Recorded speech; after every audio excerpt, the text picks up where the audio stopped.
subject matter experts. Ladies and gentlemen, I don't think you can get more expert than the national president of the National Juneteenth Observance Foundation. This is the man who's been on the floor of Congress lobbying our bills. He's the president of Juneteenth Nevada, ladies of the National Juneteenth Observance Foundation. Ladies and gentlemen, welcome and bring to our stage Mr. Steve Williams. Dr. G, thank you very much. Hey, Las Vegas, Nevada, I love you guys here. We have a saying around the nation. That saying is all things Juneteenth. All things Juneteenth. A Juneteenth is a movement now. The origin of Juneteenth is in America, not just Texas. The date Juneteenth 619 has meanings, if you understand that. And a lot of stuff for our freedom happened on 619. But we all are familiar with the story of Texas when they found out the news. Now, we're going to keep this real short, and I'm going to let you know about the past of Juneteenth. It's not what you thought it was, okay? It wasn't a guy riding into town and telling everybody they were free. No, it wasn't.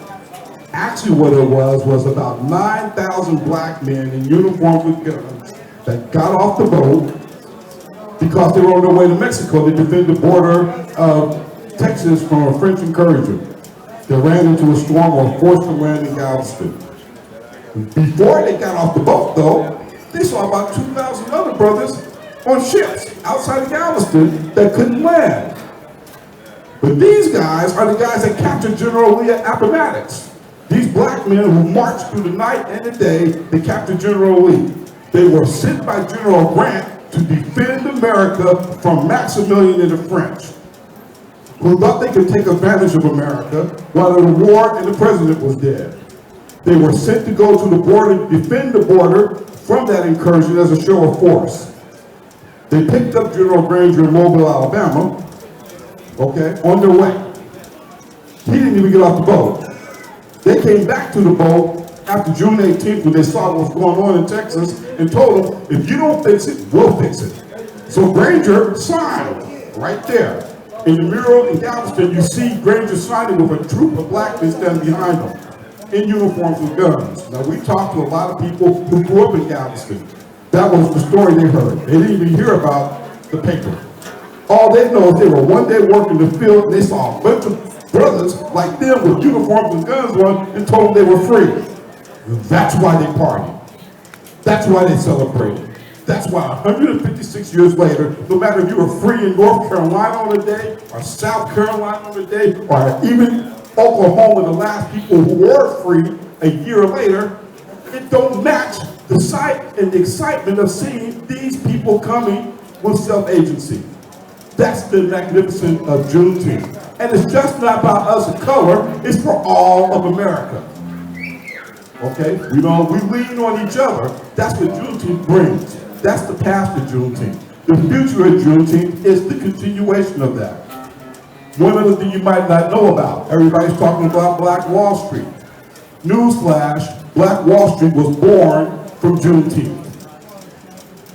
Black Wall Street was born from Juneteenth. In Oklahoma, they were given rights, the ability to be citizens and to own land before they were in the rest of the country. And they built over 89 all-black towns and built an economy from Langston, Oklahoma to Tulsa, Oklahoma. Another news flash. Even after they killed hundreds of black people there and burned it down, it wasn't the end of it. They rebuilt it within a year. It took the federal government about 30 more years to demolish Black Wall Street. That's the power of Juneteenth. So I ask everyone here to reinvigorate America economically, socially, educationally by going to juneteenth.us and sign the petition. Say, hey, we're all Americans. Some of us weren't free on the 4th of July. Actually, none of them weren't free on the 4th of July because we had to go fight a war, and 10 years later we became free, but you know. But we're all Americans. Go to Juneteenth.us, sign the petition, let your Congressman, Senator Constance Macy here, great lady, she's really aware. So let your representatives know in the House to get on the bill and to support H.R. 1320. You can do that by going to Juneteenth.us and sign. Oh, hold a second. Whoa, how many people got cell phones? How many people got cell phones? Pull out your cell phones right now. Come on, everybody. I know you got one back there, man, in the corner. Right there, they have one. Put your cell phone out, right? Everybody put a cell phone out. If you don't have your cell phone out, I'm going to send Paul back here with the trombone and he's going to hit you in the head. Pull your phone out, go to Juneteenth.us and sign. Come on, I'm counting right now. Let's go. Everybody, go to Juneteenth, no www, just Juneteenth us, Juneteenth United States, Juneteenth.us. Go there and sign the petition and then tell somebody else to sign it. It's about time. 200 countries, years of proclamations of acknowledging Juneteenth, all that stuff goes. Congress needs to get on the stick. The bill number in the House is 1320, H.R. 1320. In the Senate, it is Senate Bill S-475. Now, we didn't start this movement, and this idea of unifying America through Juneteenth is not ours. It's by our founder, the Reverend Ronald B. Myers, Sr., M.D. Shoes so big that I don't even try to fill them, okay? A medical doctor, a reverend, jazz musician. You're going to hear some of his work here now coming out. Classical musician, one of the greatest men to walk the face of this earth. And it was his idea to take and make Juneteenth a national holiday to heal America.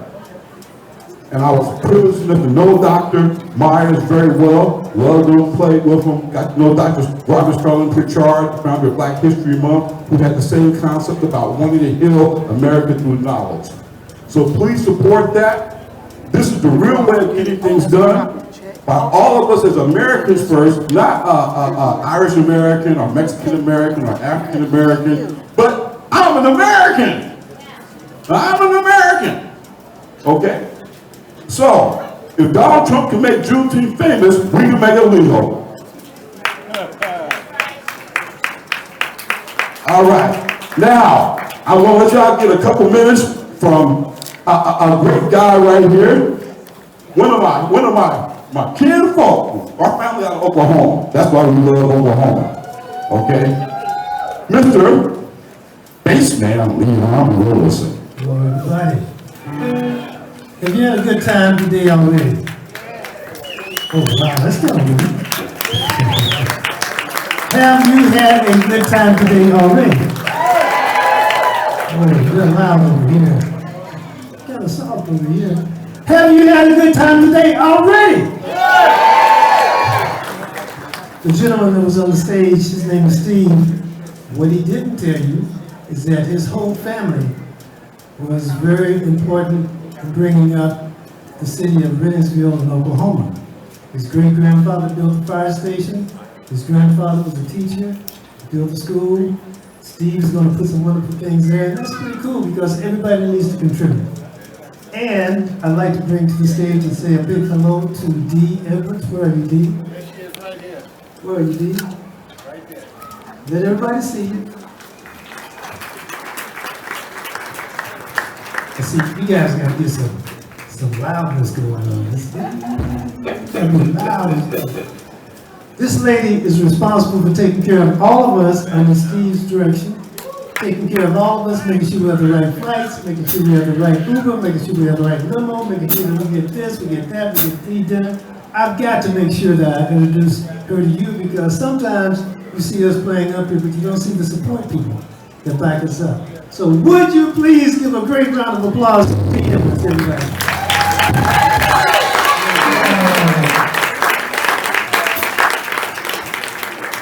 I'm kind of the warm-up band for Steve.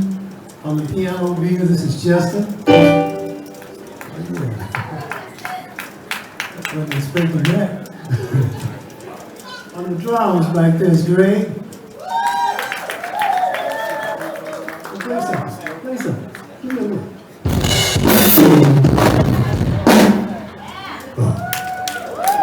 On the guitar player over here, name is almost like mine. Mine is Leon. His is Dion.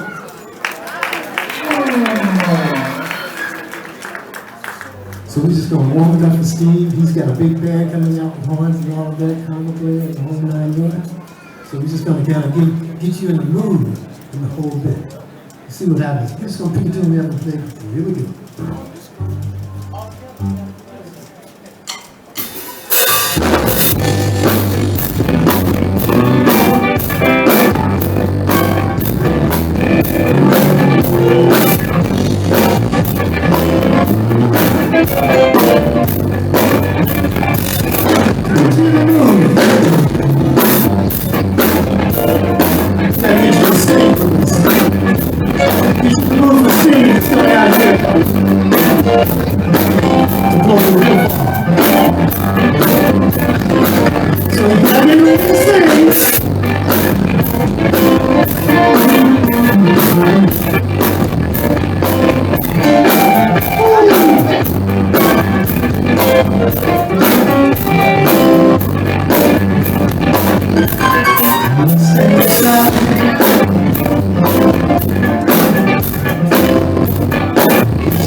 That's our sample right now.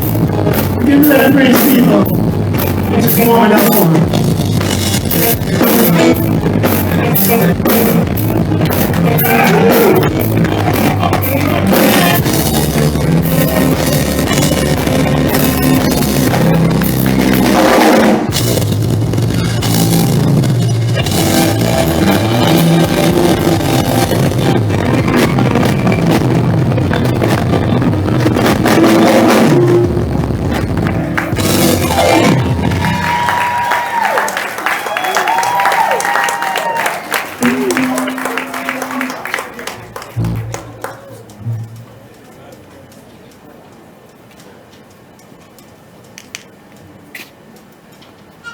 Let's hear it for Leon Robinson and company.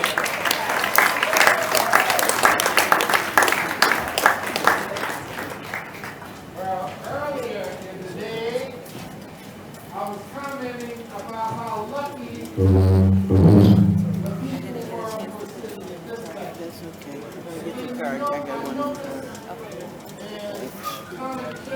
And the only people A lot of the people that I saw on the stage anyway. actually ended up moving over to this section. But we're happy to have those of you in this section, and this section, and this section, and this section joining Juneteenth Hello, Mr. Munford. to celebrate I see a Juneteenth stroll. 2021. Give yourselves a big round of applause. Mr. Munford. Hello. Here's our leader, Steve Williams. Are they performing at the theater? The first group is at the theater. This group will be back at Washington. What about the singer, that girl? She'll be out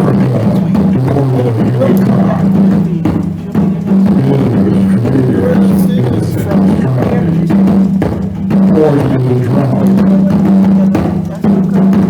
Scientists and creators welcome to the circle read the nations of all of these.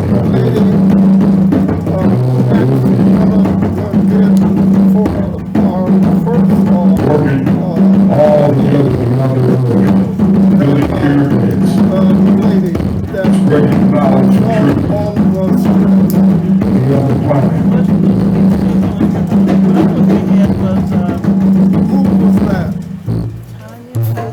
The Oregon Strings.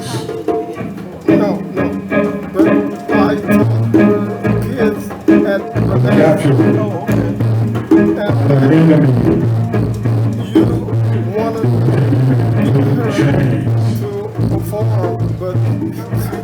Good change is due to our legislation What's that? Oh, yeah. Until we cross the ocean, dreams unknown land, forced to give up their identity, name, language, and religion. These are created music. These are created music. These are the make it all possible. When you love blues, jazz, country, western, bluegrass. This is where it all came from. Oh, from Broadway to where they're on.